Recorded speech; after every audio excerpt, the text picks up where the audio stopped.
Hello and salut everybody. Welcome back to Chatting with Nicole.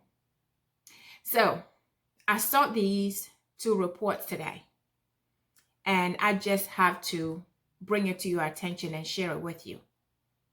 You know how sometimes we are driving, we get into a neighborhood and we have to make a turn and the road is so narrow and sometimes we have to pull in somebody's driveway just to turn.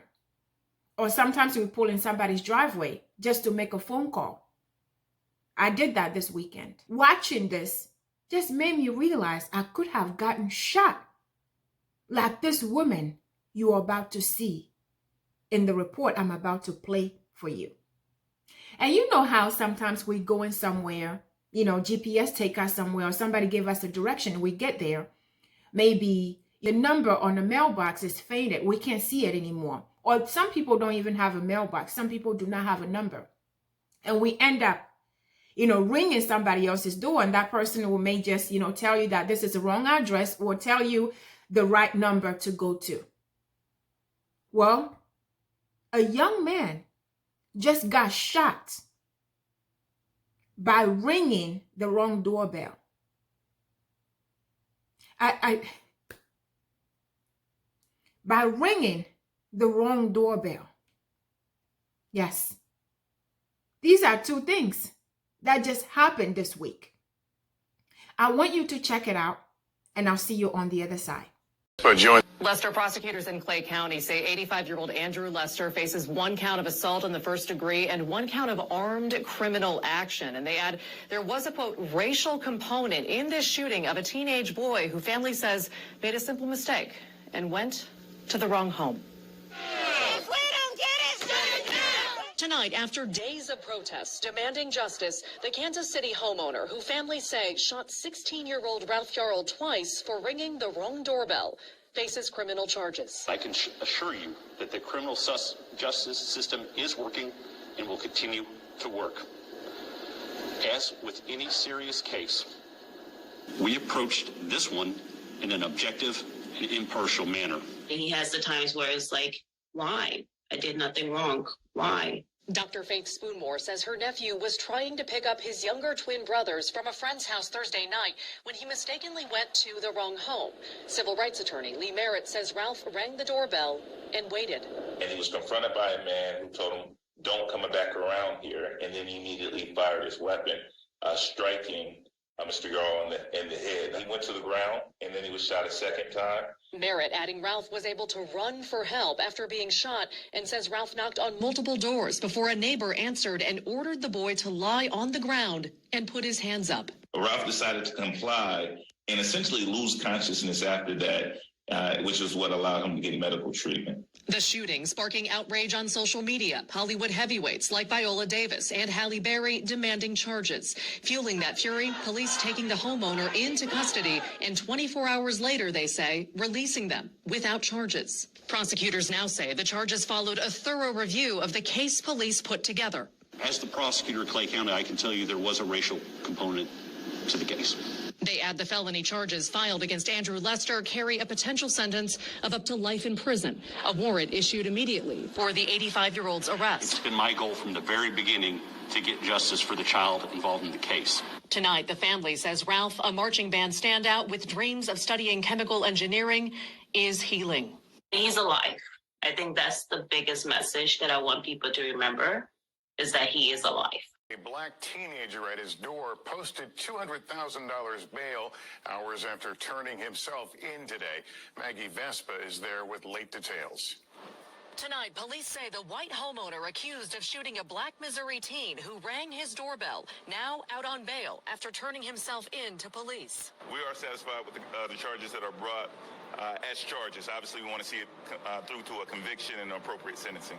84-year-old Andrew Lester faces the possibility of life in prison, charged with first-degree assault and armed criminal action for shooting 16-year-old Ralph Yarl in the head and arm after Yarl, hoping to pick up his younger brothers Thursday, accidentally went to the wrong home.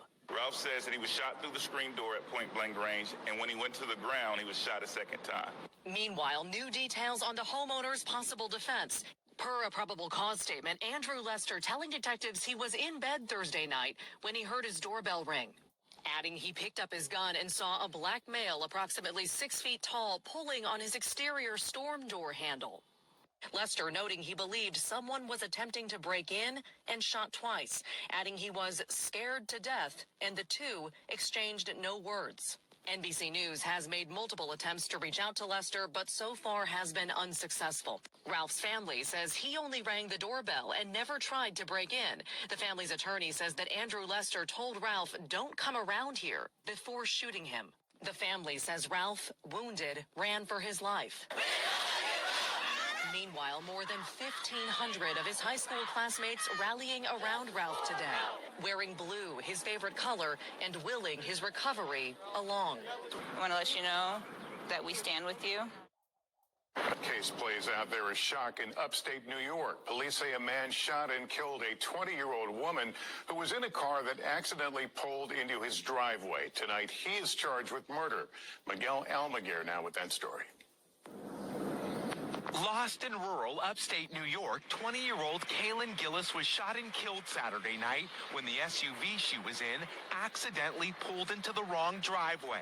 It happened in remote Washington County when the sheriff says Gillis and her friends, who were in two vehicles and a motorcycle, couldn't find a nearby home.